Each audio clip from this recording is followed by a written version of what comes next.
general hay libros, novelas enteras que transcurren en un solo día. Yanana también dijo. Y lo más increíble del Ulises es que son, no sé, 270.000 millones de palabras, 1000 páginas. Y todo lo que está pasando por el Marulo.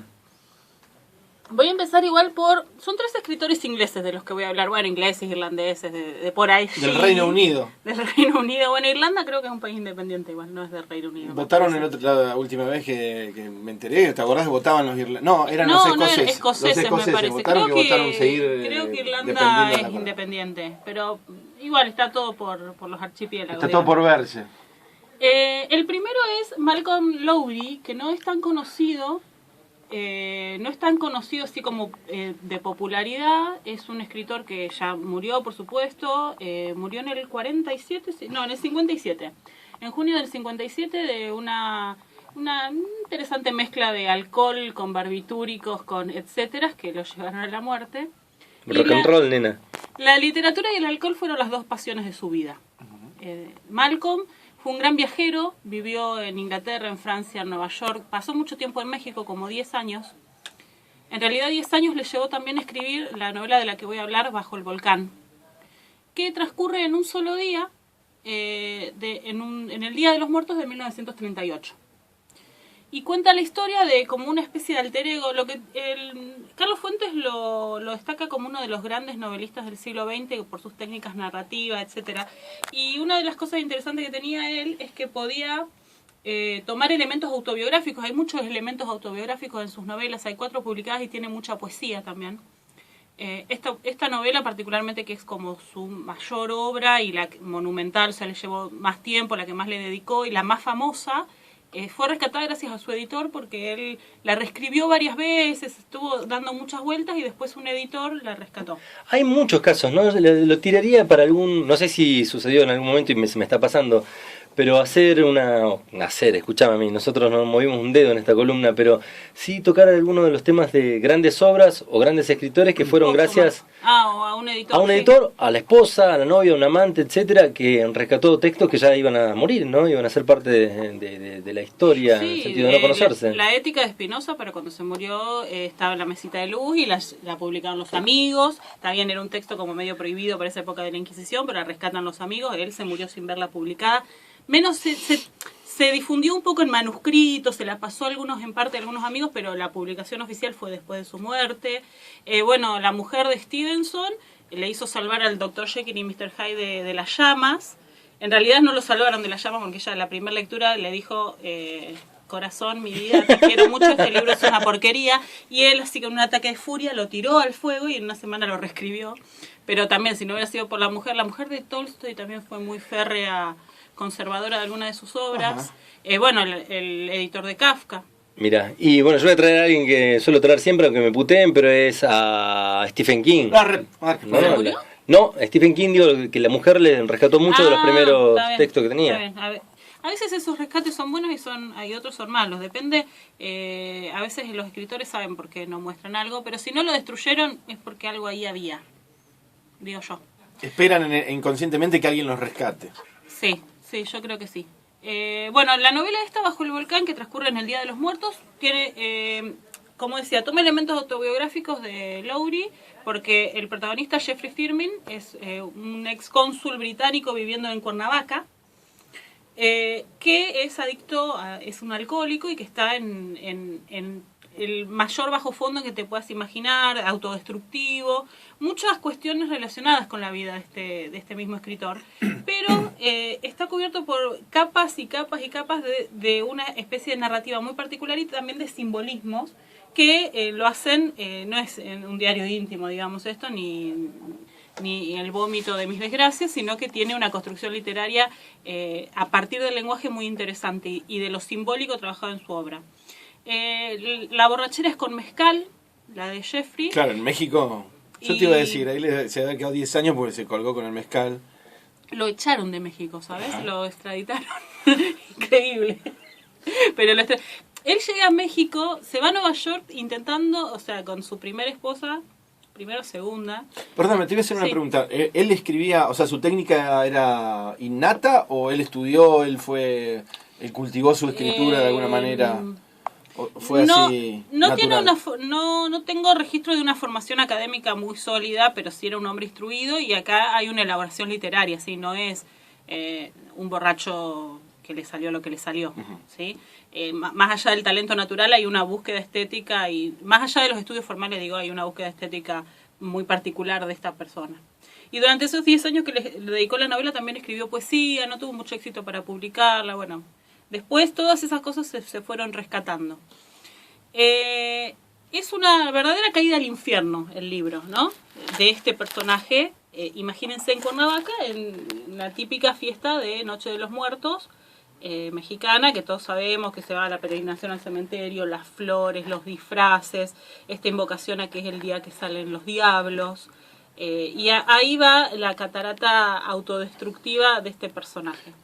Otra pregunta. Novela que escribe, que vos decías recién, durante 10 años. Sí. Una novela que transcurre un solo día, él la escribe durante 10 años, o sea, durante 10 años reviviendo siempre el mismo día, el día ese de los muertos, ¿no? Exactamente, también, sí. entre mezcales y otras cosas. Por eso, como diría mi amigo Einstein, el tiempo es relativo. Claro, sobre todo para este escritor, ¿no? 10 años para escribirla, los hechos narrados efectivamente en la novela tienen la duración de un día, pero lleva un poquitito más que eso leerla. La novela transcurre en el 38, pero se fue publicada en el 47. Bueno, ahí tenemos el periodo de tiempo entre cuando la pergenió, la escribió. Hay mucha reescritura y, como dije, el último rescate fue de este editor que decidió sacarla a la luz. Hay muchas relaciones complejas entre los personajes que aparecen en su novela y es también una característica de su narrativa. Y antes de pasar a las otras dos novelas que transcurren en un día, que tienen algunas características similares entre sí, diferentes a esta, a pesar de compartir lo del día, podríamos escuchar un fragmentito. Ahí lo Bajo escuchamos. el volcán. Bueno, ahí escuchábamos un fragmento entonces de Bajo el volcán, y es un volcán interior, un volcán de emociones, ¿no? Y como en el relato de la derrota, muchas veces son esas novelas que se inclinan hacia el héroe, antihéroe, hacia el maldito, que va explicando de alguna manera en ese devenir, porque obviamente para que toda esta cuestión transcurra en un día quiere decir que hay mucho mundo interior, ¿verdad? No hay tanta acción, ¿sí? No son novelas de acción, de argumento por el argumento, si bien sucede algo, obviamente si no sería narrativo, pero no es importante, sino mucho la interioridad, ¿sí? Las impresiones y en algunos casos los flashbacks, ¿sí? Los retornos a otros tiempos que explican algunas cuestiones o las reminiscencias, que en realidad a uno también le puede pasar eso si pasa un día realmente conectado con lo que está sucediendo en ese día o en algún estado particular que lo haga a que las cosas les remitan o que se permita ser permeable a otro tipo de experiencia y no a la de la cotidianidad rasa, digamos. En 1882 nacen dos figuras interesantísimas para la literatura del siglo XX, que son James Joyce en Irlanda y Virginia Woolf en Inglaterra, ¿sí?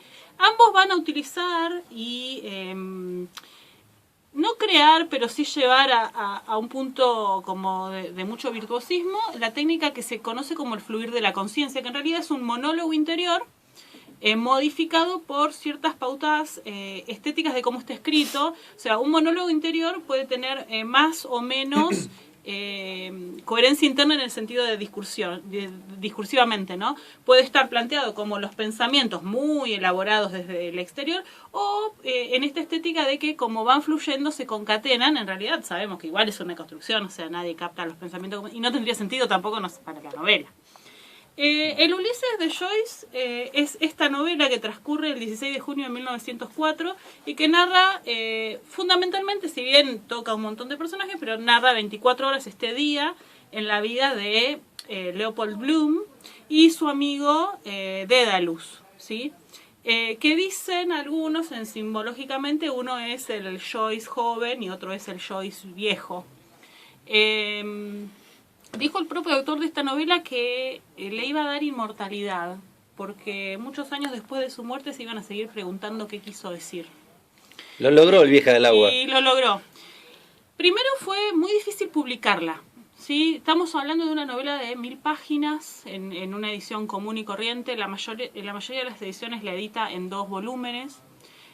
muy compleja de leer y utilizando técnicas narrativas, o sea, llegó al máximo nivel de experimentación. Muchos los primeros que la leyeron, él encima cuando vio que más o menos la tenía terminada, redondeada, la quiso empezar a publicar por partes y le empezó a decir que iba a ser imposible eso. Primero porque había capítulos claramente que iban a sufrir la censura por obscenidad, entonces eso hacía peligrar la publicación del resto de la novela. Porque si se publicaba ese capítulo y lo censuraban, después el resto no iba a poder aparecer, ¿sí? No iba a dejar con la boca abierta. Tuvo eso y por otro lado era muy difícil de analizar su estructura interna, ¿sí? Está inspirada en el Ulises, en la obra épica de Homero, y algunos dicen, bueno, ¿por qué? O sea, ¿qué tiene de...? Los primeros que dijeron, bueno, ¿por qué Ulises? Esto es nada que ver.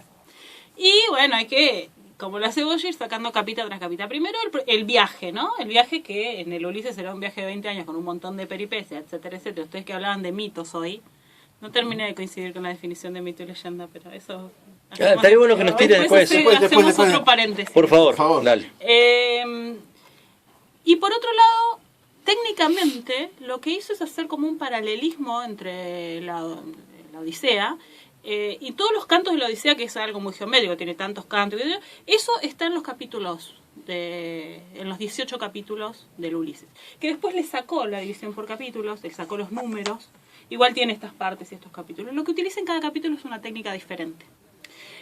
Sobresalen y abundan y se repite más el tema del fluir de la conciencia y el monólogo interior, que es una fusión entre estas dos técnicas, que una es más de la escuela alemana, que es lo del fluir, y el monólogo interior que tanto había cultivado la literatura francesa. Él lo fusiona, el culmine es el monólogo final de Molly Bloom, la mujer de él, que le da corolario al libro, donde directamente no hay puntuación, porque es como serían los pensamientos, digamos. Estamos hablando, uno cuando dice fluir de la conciencia se imagina que todo el libro es desde la perspectiva de este personaje y sus pensamientos, y que es todo un caos. Es caótico hasta que uno le capta.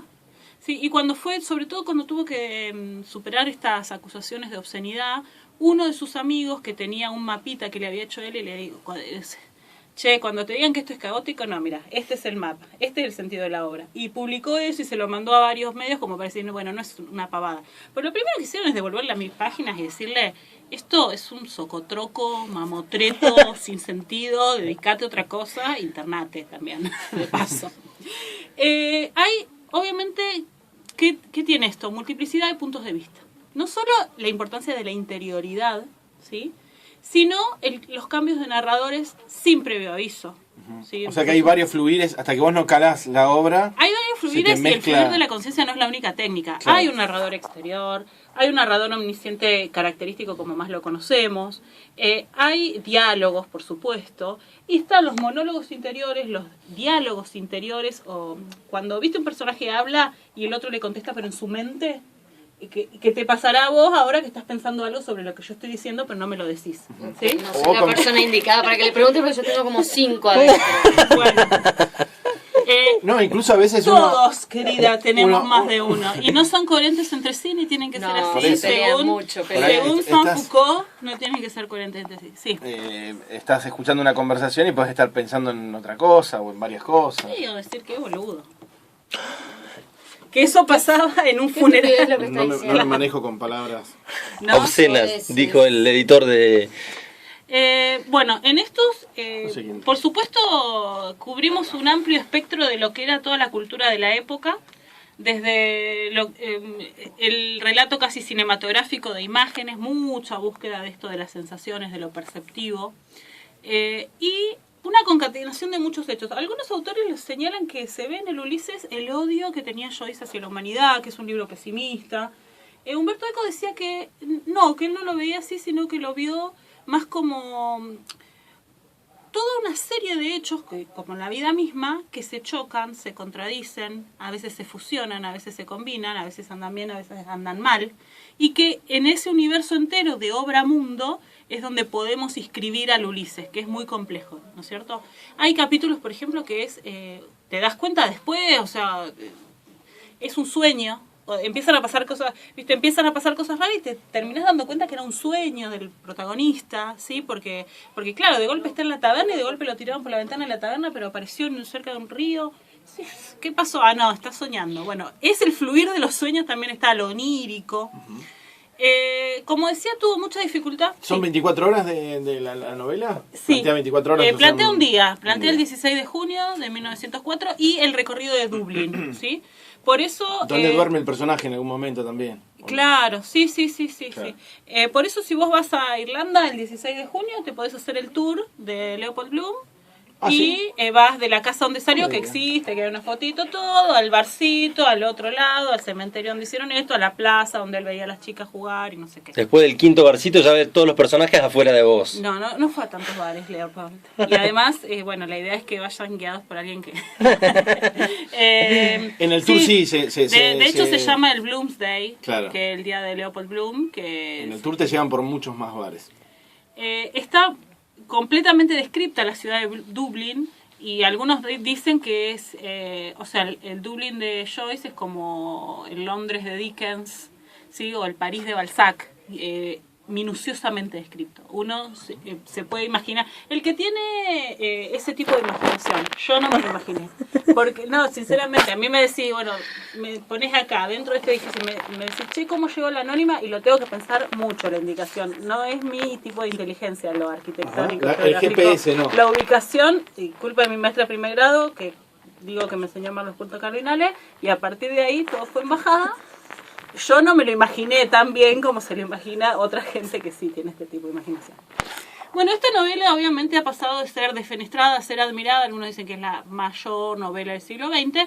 Lo cierto es que es una novela, como muchos de este tipo de novelas, de las que se habla mucho y se la lee poco.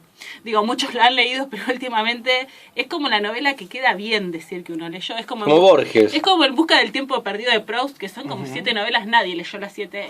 Poca gente Yo leyó sí. las 7. El péndulo de Foucault. Poca gente leyó las 7, pero... Y da chapa leer, ¿no? Yo leí Ay, En busca del sí. tiempo perdido. Una vez escuchaba una columna de una columnista literaria que decía, bueno, si te preguntan En busca del tiempo perdido, decís que leíste la 1, la 2 y que vas por la mitad de la 3, bueno, decía los nombres, ¿no? Y que en la 2 está lo más copado, qué sé yo, y que después en algún momento vas a leer, te vas a saltar las demás y vas a leer El tiempo encontrado, que es la última, ¿no? Con eso ya quedas bien porque es como, bueno... Hay que- Hay que decir eso. No, En busca del tiempo perdido no lo leí. El Ulises lo leí en algún momento. Dudo de que lo haya captado en toda su complejidad. Seguramente lo tendría que releer. Pero fue así una especie de Everest, me acuerdo. Muy interesante, porque tiene esto de que cambia. Cada capítulo cambia de perspectiva, te tiene muy atento, te sorprende. Y me imagino que debe ser haber sido muy choqueante para la época ese tipo